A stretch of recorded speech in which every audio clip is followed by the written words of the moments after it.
नमस्कार साथियों, स्वागत है आपका एक बार फिर हमारे साथ हमारी इस वीडियो में। इस वीडियो में हम आधारशिला क्रियान्वयन संदर्शिका के बारे में चर्चा कर रहे हैं और इस वीडियो में कक्षा 3 की भाषा हिंदी के बारे में बताया जाए। हम इस वीडियो में देखेंगे कि सप्ताह 1 के दिवस 6 में हमें भाषा हिंदी में किस प्रकार की गतिविधि करनी है और प्रत्येक क्लास में किस किस तरह से हमें गतिविधि को संचालित करते हुए सभी टीएलएम और सहायक सामग्री का प्रयोग करना है। तो शुरुआत करते हैं साथियों।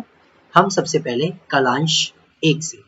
कालांश 1 हमारा मौखिक भाषा का कालांश होता है जिसकी अवधि 40 मिनट है। आज का जो हमारा लर्निंग आउटकम है वो है सामान्य निर्देशों को समझना, यानी हम बच्चों से अपने दिए गए निर्देश को समझाने की बात कर रहे हैं। यह हम एक खेल की गतिविधि द्वारा करेंगे और खेल का नाम है बात सुनो भाई बात सुनो। इसके लिए आपको कुछ तैयारी और सामग्री की भी आवश्यकता पड़ेगी। तैयारी के लिए आप एक स्थानीय कहानी तैयार कर लें और कहानी का चयन आप पहले से कर लें। शिक्षक के लिए मुख्य बातें यह सुनिश्चित करें कि सभी बच्चे खेल गतिविधि में हिस्सा लें। तो हमारे लिए मुख्य बात यह है कि सभी बच्चे हमारे इस गतिविधि में पार्टिसिपेट करने चाहिए। उसके बाद हम शुरू करते हैं कि सामान्य निर्देशों को समझना की ये गतिविधि। सबसे पहले कालांश की शुरुआत आप किसी छोटी कहानी से करें। इसके लिए 5 से 7 मिनट का समय है। आप कोई भी एक छोटी सी कहानी ले सकते हो, बच्चों को सुना सकते हो और इसके लिए कम से कम 5 से 7 मिनट का समय आप लें। फिर आप सभी बच्चों को गोल घेरे में आराम से बिठा लें और सहज कर लें। अब आप बच्चों को बताएं कि आज हम बात सुनो भाई बात सुनो खेल खेलेंगे। तो आप इस खेल का नाम श्यामपट्ट पर सबसे ऊपर लिखें, ब्लैक बोर्ड पर सबसे ऊपर लिख दें कि आज का खेल है बात सुनो भाई बात सुनो। इस खेल में आप बच्चों को कुछ निर्देश देंगे और सभी को उनके अनुसार प्रतिक्रिया देना तथा कार्य करना होगा। देखिए, इस खेल में सभी बच्चे एक साथ प्रतिक्रिया दे रहे हैं और सभी कार्य कर रहे हैं। तो इस बात का ध्यान रखना अति आवश्यक है कि सभी बच्चे इस गतिविधि को पार्टिसिपेट कर रहे हैं। आप बच्चों को निर्देश दें, सारे बच्चे बात सुनो, मिलजुल कर एक गोला बनाओ। बच्चों को ऐसा करने के लिए थोड़ा समय दें। तो जब आप कोई निर्देश देते हैं और यहाँ पर निर्देश दिया गया है मिलजुल कर एक गोला बनाओ, तो बच्चों को थोड़ा समय दें। अगर वो डेस्क के पास हैं तो उन्हें कहें कि डेस्क से बाहर आ जाएं और बाहर आकर एक बड़ा सा गोला बना लें। और बहुत अच्छा होगा अगर ये गतिविधि आप किसी खुले स्थान में कराएं, जैसे प्लेग्राउंड में कराएं तो बहुत ही अच्छा है, या कहीं आंगन जिसमें खुली जगह हो और बच्चे आराम से इस गतिविधि को कर सकें। इसी तरह आप कुछ नए निर्देश जोड़ें और बच्चों को उनके साथ प्रतिक्रिया देने या क्रिया करने को कहें, जैसे सारे बच्चे बात सुनो, जल्दी से एक लाइन बनाओ। अब अगला आदेश आप दें, सारे बच्चे बात सुनो, जल्दी से एक लाइन बनाओ। इस गतिविधि में सभी बच्चे एक लाइन बनाकर खड़े हो जाएंगे। आगे आपके द्वारा दाएं से बाएं चलना, बाएं से दाएं चलना, कूदना इत्यादि निर्देश दिए जा सकते हैं। अब आप जब भी कोई निर्देश दें, ये बात ध्यान रखनी आवश्यक है कि आप ये वर्ड जरूर बोलें, सारे बच्चे बात सुनो, दाएं से बाएं चलें। सारे बच्चे बात सुनो, बाएं से दाएं चलो। सारे बच्चे बात सुनो, अपनी जगह पर खड़े होकर कूदो। तो ध्यान दें, जब भी आप ये निर्देश दें तो सारे बच्चे बात सुनो इस टैगलाइन को आप जरूर बोलें, क्योंकि यही हमारे खेल का नाम है। आखिर में बच्चों से थोड़ी बातचीत करें और उनसे पूछें कि उन्हें यह गतिविधि कैसी लगी। जो बच्चे प्राय कम बोलते हैं उन्हें बोलने के लिए प्रोत्साहित करें। आप ये पूछें कि गतिविधि कैसी रही, और उनसे आप ये भी पूछ सकते हैं कि कोई और निर्देश जोड़ा जाए तो कैसा है। जैसे कि बच्चे हम अपनी ओर से बता सकते हैं कि सारे बच्चे बात सुनो, अपनी जगह पर बैठ जाओ। इस तरह के निर्देश अगर वो जोड़कर इस गतिविधि को बढ़ाना चाहें तो आप इस गतिविधि को आगे बढ़ाएं और बहुत मनोरंजन तरीके से इस गतिविधि को कराएं। यहाँ पर गतिविधि को कराने का हमारा मेन मकसद ये है कि बच्चे बस आपके निर्देश, जो स्पष्ट निर्देश हैं, उनको अच्छी तरह से समझना सीख जाएं। इससे एक फायदा होता है कि बच्चे आपकी बातों को ध्यानपूर्वक सुनने लगते हैं। शिक्षक और एक बच्चे के बीच, शिक्षक और छात्र के बीच एक अच्छा रिश्ता बन जाता है कि बच्चे शिक्षक की बात को और निर्देश को समझना शुरू कर देते हैं। फिर इससे कक्षा कक्ष में जब आप कभी कोई निर्देश देते हैं, जैसे कि किताब खोलो और ये वाला पृष्ठ खोलो, तो इस तरह के निर्देश बच्चे समझने लग जाते हैं। इस गतिविधि से ये हमें फायदा होता है। इसके बाद इसका थोड़ा सा एक लेखन कार्य हम बच्चों से कराने वाले हैं कि सभी बच्चों से अपनी पसंद के किसी भी फूल का चित्र बनाने के लिए कहें। फिर बच्चों से उनके द्वारा बनाए गए चित्र अपने साथी को दिखाने और उस पर थोड़ी बातचीत करने को कहें। इस दौरान आप घूम घूम कर उनके आपस की बातचीत को सुनें। अब आप बच्चों से किसी भी पसंद के फूल का चित्र बनवा सकते हैं। जैसे बहुत अच्छे से यहाँ पर चित्र बनाए हुए हैं, ये चित्र बहुत ही सरल हो सकते हैं बच्चों के हिसाब से, और बच्चों से कहें कि चित्र के साथ अगर रंग है तो उसमें रंग भरें। फिर आप बच्चों से कहें कि इस चित्र के बारे में आप अपने शिक्षक, अपने साथी से बात करें, और आप घूम घूम कर उनकी बातचीत को सुनिए, उन्हें थोड़ा और प्रोत्साहन दीजिए, कलर भरने में उनकी सहायता कीजिए, ठीक है, रंगों को भरने में उनकी सहायता कीजिए, चित्र बनाने में उनकी सहायता कीजिए, सरल चित्र किस प्रकार से बनाए जाते हैं आप उन्हें समझाइए, और इस गतिविधि को पूरी तरह से कीजिए। इसके साथ ही आपका कलांश 1 का कार्य समाप्त हो जाएगा। शिक्षण प्रक्रिया की समीक्षा।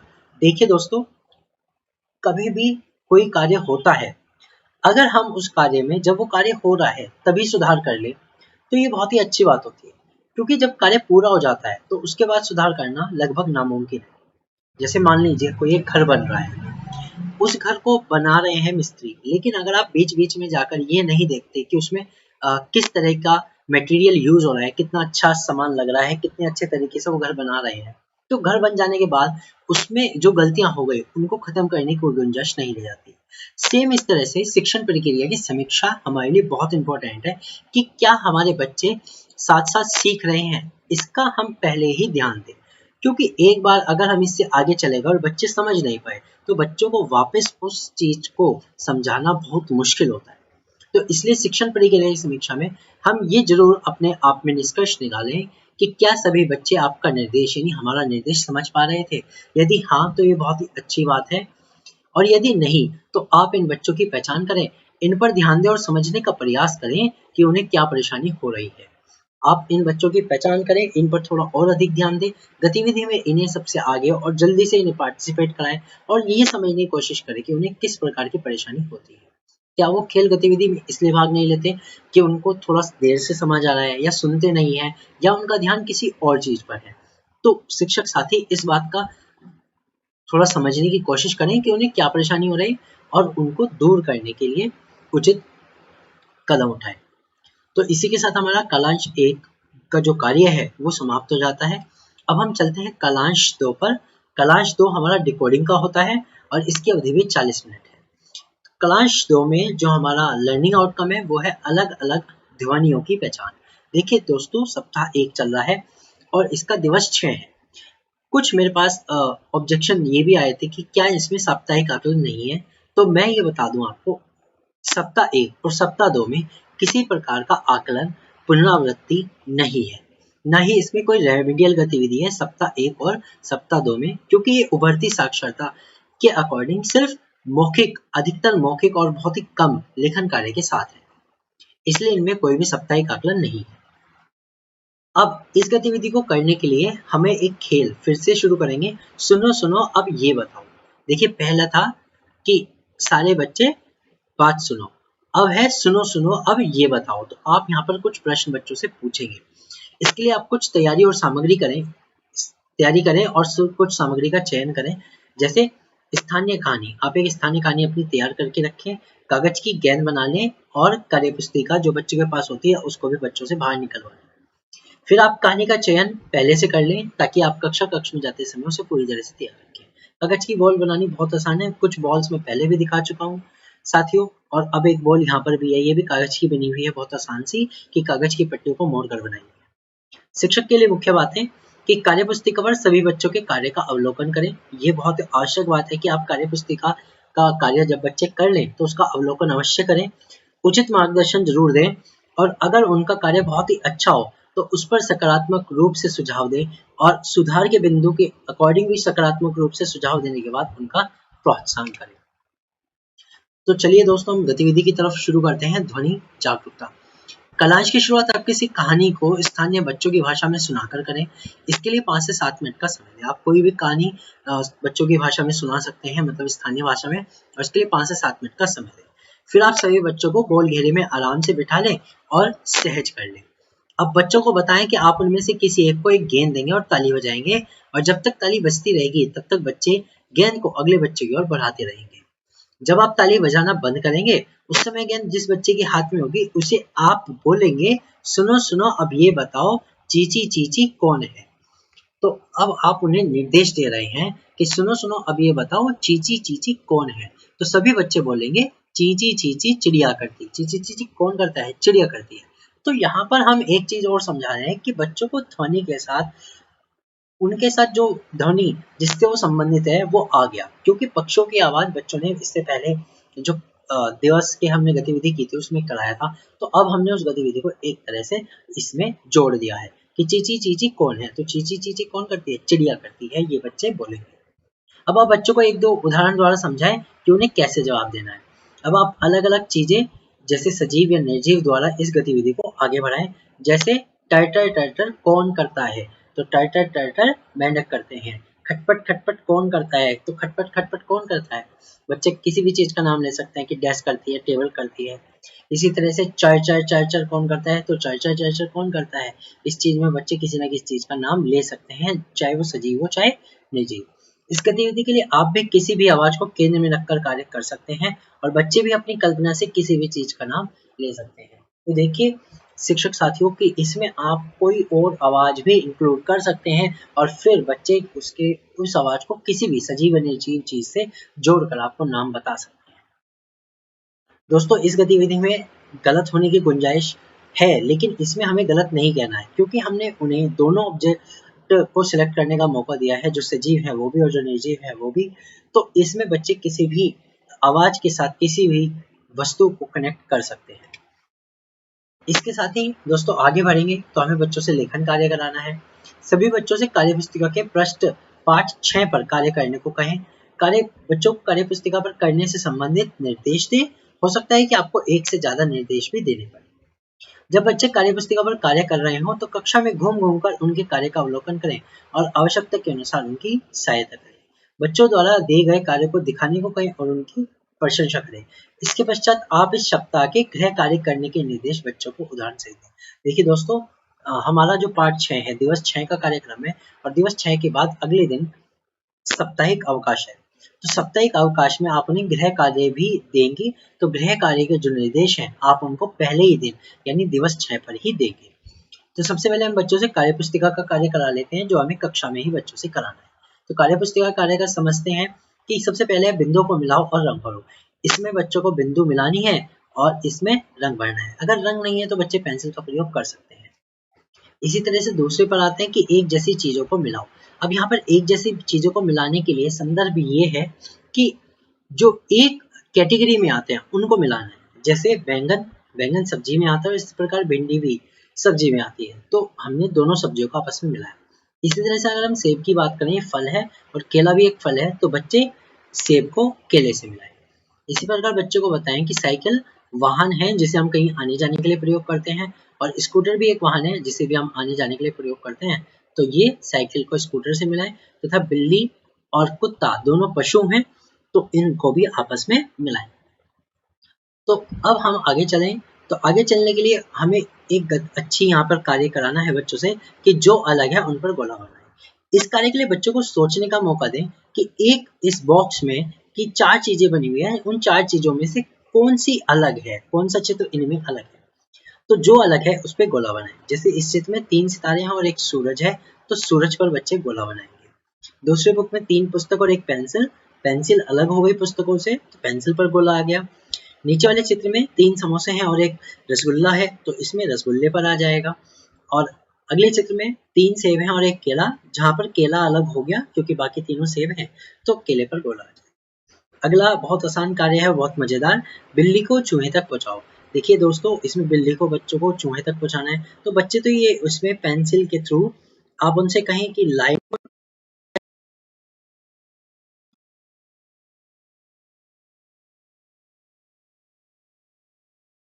बच्चों को बड़ा ही मजा आता है दोस्तों क्लास में करने में। इस तरह से बिल्ली चूहे तक पहुंच जाएगी। बच्चों के कार्य करने के अनुसार समीक्षा करें और उन्हें जो भी उनके अकॉर्डिंग ग्रेड है वो दें। यहाँ पर आप दिनांक जरूर डालें तथा यहाँ पर अपने सिग्नेचर अवश्य करें। इसके बाद दोस्तों हमें पता ही है इसके बाद हमें क्या कार्य अवश्य करना है। अवश्य कार्य ये करना है कि हमें बच्चों से ये जो कार्य पुस्तिका ट्रैकर है इस पर निशान जरूर लगवाना है। उसके बाद दोस्तों हम देखते हैं कि बच्चों से गृह कार्य भी हमें कराना है, जो वे घर से करके लाएंगे, लेकिन इसके लिए जो निर्देश हैं वो हम उन्हें पहले से देंगे। अब पहला आप निर्देश उन्हें समझा दें कि इन चित्रों को इनकी परछाइयों से मिलाओ। जैसे बिल्ली के चित्र को बिल्ली की परछाई से मिलाया है, तो बच्चे इसी तरह से इन चित्रों की छाया को मिलाएं। तो बच्चे इस कार्य को घर से करके लाएंगे, तो आपको केवल निर्देश देना है। घर से करके लाने के बाद जो आपको रिजल्ट मिलेगा वो कुछ इस तरह होगा कि पतंग को बच्चे पतंग के छाया से मिलाएंगे, जूते को जूते की छाया से और मछली को इस वाली छाया से। इसी तरह से अगला ये काम है मौखिक।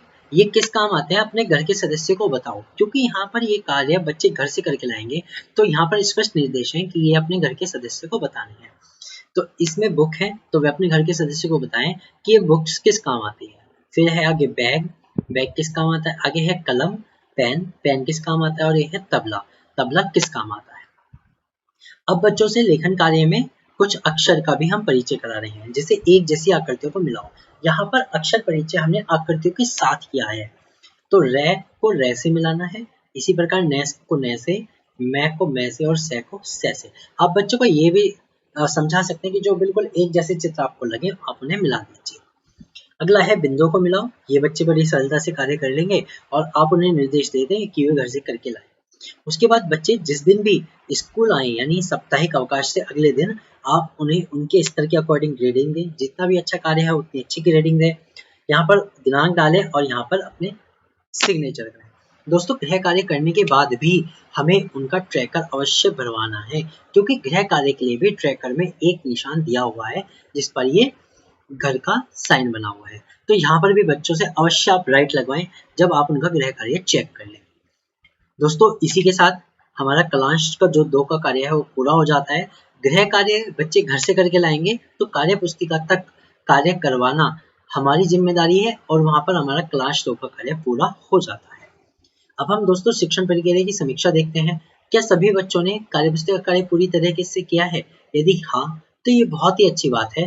यदि नहीं, तो जिन बच्चों को परेशानी हो रही है आप उनकी पहचान करें, सप्ताह भर के कार्य को देखो और उनकी हो रही असुविधा को समझने और उन्हें आवश्यक सहायता देने की योजना बनाएं।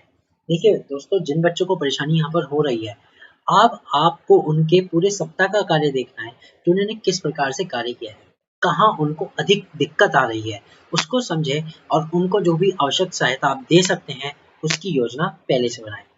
दोस्तों, अगर आपको वीडियो हमारे अच्छे लग रहे हो, मेरे समझाने का तरीका आपको पसंद आ रहा है, कंटेंट को मैं जिस तरह से एक्सप्लेन कर रहा हूँ वो पसंद आ रहा है, तो प्लीज़ मेरे चैनल को सब्सक्राइब अवश्य कीजिए, वीडियो को लाइक कीजिए और अपने साथी शिक्षकों के साथ इसे शेयर अवश्य कीजिए, ताकि हम एक बेहतर तरीके से आधारशिला को अपनी कक्ष में गतिविधि के साथ संचालित कर सके और हमारे बच्चे जल्दी से जल्दी निपुण बन सके, ताकि हमारा प्रदेश भी निपुण बन सके। तो दोस्तों, इसी के साथ कलांश 2 का कार्य आपका समाप्त हो जाएगा। अब चलते हैं कलांश 3 की तरफ। कलांश 3 पठन से संबंधित होता है और इसकी अवधि है 40 मिनट। आज का जो हमारा लर्निंग आउटकम है वो पिछले लर्निंग आउटकम से अलग है। यहाँ पर हमारा लर्निंग आउटकम है शब्दों को आकृति के रूप में पढ़ना, यानी बच्चे शब्दों को आकृति के रूप में पढ़ेंगे।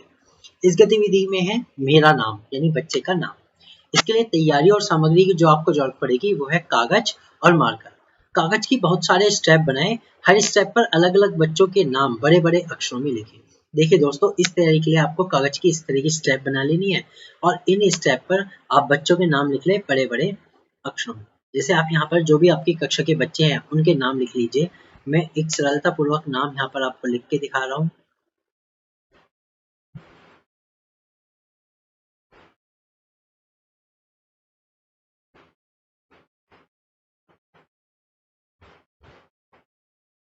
इस तरह से आप किन्हीं बच्चों के नाम यहाँ पर लिख सकते हैं। ठीक है शिक्षक साथियों, ये आपको समझ में आ गया होगा। अब इसके बाद हमें गतिविधि किस प्रकार से करानी है ये हम आगे देखेंगे। तो दोस्तों, ये गतिविधि है लोगोग्राफिक पठन। जब आप यहाँ पर सभी बच्चों के नाम लिख देंगे, जितने बच्चे आपकी क्लास में हैं उतनी स्टेप बनाइए। 6 स्टेप यहाँ पर हैं, लेकिन आपकी क्लास में अगर 10 बच्चे हैं, 15 बच्चे, 20 या 30 बच्चे, तो आपको उतनी ही स्टेप बनानी है ताकि सभी बच्चों को एक नाम वाली स्टेप मिल सके। तो कालांश की शुरुआत आप किसी छोटी कविता से करें। बच्चों को चलने फिरने उठने बैठने का मौका दें और इसके लिए 5 से 7 मिनट का समय दें। देखिए दोस्तों, कालांश की शुरुआत में छोटी कविता या कहानी से करने में बच्चों को इसलिए मजा आता है क्योंकि उन्हें एक तरह से रिफ्रेशमेंट मिलता है। उन्हें एक तरह से लगता है कि अब हम फिर से रिफ्रेश हो गए, हमारी क्लास एक नए तरीके से शुरू हो गई। क्योंकि हर क्लास के बाद बच्चों को थोड़ा चलने फिरने उठने बैठने का मौका मिलेगा। इस बीच वो पानी पीने जा सकते हैं और अपने और कार्य को कर सकते हैं, जैसे बैग को पैक करना, बैग में अपनी पुस्तकें रखना, इस तरह के कार्य भी वो इस बीच कर सकते हैं। फिर आप सभी बच्चों को गोल घेरे में आराम से बिठा लें और सहज कर लें। अब आप जमीन पर उन कागज की स्ट्रिप को फैला दें जिन पर बच्चों के नाम लिखे हैं। अब आप एक एक कर सभी बच्चों का नाम बुलाएं और उन्हें अपने नाम वाली स्ट्रिप को ढूंढने को कहें और साथ ही अपने किसी दोस्त का नाम बताने को कहें। अब दोस्तों आपको ये करना है कि इन स्ट्रिप पर नाम लिखने के बाद आप बच्चों से कहें कि अपने नाम वाली स्ट्रिप ढूंढिए। तो जब बच्चे इस कार्य को करेंगे तो उन्हें हो सकता है थोड़ा समय लगे, क्योंकि नाम कैसे लिखना है वो हम पिछले दिवस की गतिविधि में देख सकते हैं कि उन्हें नाम का पता लग गया होगा। अब उनसे ये और पूछिए कि आप अपने किसी दोस्त का नाम बताएं कि इस स्ट्रिप में आपके दोस्त का नाम कहाँ है। इस दौरान सभी बच्चों को एक दूसरे की बात सुनने को कहें। यदि बच्चों को अपने नाम की स्ट्रिप ढूंढने में परेशानी हो रही है तो आप उनकी आवश्यक सहायता करें। दोस्तों अगर नाम बच्चा नहीं पहचान पा रहा है तो ये नहीं आपने डांटे, आप उनके नाम की स्ट्रिप उन्हें ढूंढने में मदद करें, उसमें उंगली रखकर बता दें ये है। अब बच्चा उसको समझेगा कि या यही है, तो आप उन्हें वो नाम की स्ट्रिप ढूंढने में मदद करें। अब आप बच्चों से अपना स्ट्रिप अपने साथ लेकर अपनी जगह पर बैठने को कहें। आखिर में सभी बच्चों से अपना चित्र अपनी कॉपी में बनाने के लिए कहें और स्ट्रिप से देखकर अपना नाम भी लिखने को कहें। अब आप सभी बच्चों से कहें कि अपना चित्र आप जैसे दिखते हो वो चित्र आप अपनी कॉपी में बनाएं और उसके बाद जो स्ट्रिप पे नाम लिखा है उसे बिल्कुल देखकर अपनी कॉपी पे भी नाम लिखें। यहाँ बच्चे किसी भी तरह से आड़े टेढ़े लिख सकते हैं। बच्चों ने जो भी चित्र बनाया हो और जैसा भी अपना नाम लिखा हो उसे स्वीकार करें और उनका प्रोत्साहन दें, क्योंकि देखिए हम बच्चों को केवल सिखा रहे हैं चित्र बनाना। चित्र बनाना मतलब आड़ी टेढ़ी रेखाएं खींचना, और अपना नाम भी हो सकता है वो बहुत स्पष्ट तरीके से ना लिख पाए, थोड़ा इधर उधर कर दें, तो उसे स्वीकार करें, उन्हें प्रोत्साहन दें कि ये बहुत अच्छा है। आप बच्चों को उनके नाम की स्टेप अपने साथ घर ले जाने दे सकते हैं। अगर आप चाहें तो बच्चों को दे सकते हैं स्टेप कि वो अपने साथ अपने घर ले जा सकते हैं। इससे बच्चों को एक खुशी मिलेगी कि हमें स्कूल से एक चीज मिली है जिस पर मेरा नाम लिखा हुआ है। और इस गतिविधि के बाद आप सच में बच्चों से अपना एक अलग ही जुड़ाव महसूस करेंगे। शिक्षक साथियों, इससे बच्चे आपकी ओर ज़्यादा जुड़ाव महसूस करेंगे, जिससे उन्हें सीखने में और ज़्यादा मदद मिलेगी, आपको सिखाने में मदद मिलेगी। तो दोस्तों, इस शिक्षण के बाद हमें अपने शिक्षण प्रक्रिया की समीक्षा करनी है कि क्या सभी बच्चे अपना नाम पहचान पाए थे। यदि नहीं तो आप उन बच्चों की पहचान करें और अगले 1-2 दिन में उन्हें अपने नाम पहचानने के और मौके देने का प्रयास करें। जैसे कि उन्हें नाम पहचानने के मौके आप चार्ट पेपर में से दे सकते हो, जिसमें हमने केवल उनके चार्ट के नाम लिखे थे। फिर उस चार्ट में से दे सकते हो जिनमें उनके नाम के आगे उनके खाने की पसंदीदा चीज का नाम है। इसी तरह से कागज की स्ट्रिप बनाकर आप उसमें नाम लिखकर पहचानने दे सकते हो। तो शिक्षक साथियों, इस तरह से वो अपना नाम लिखना और पहचानना तो सीख जाएंगे।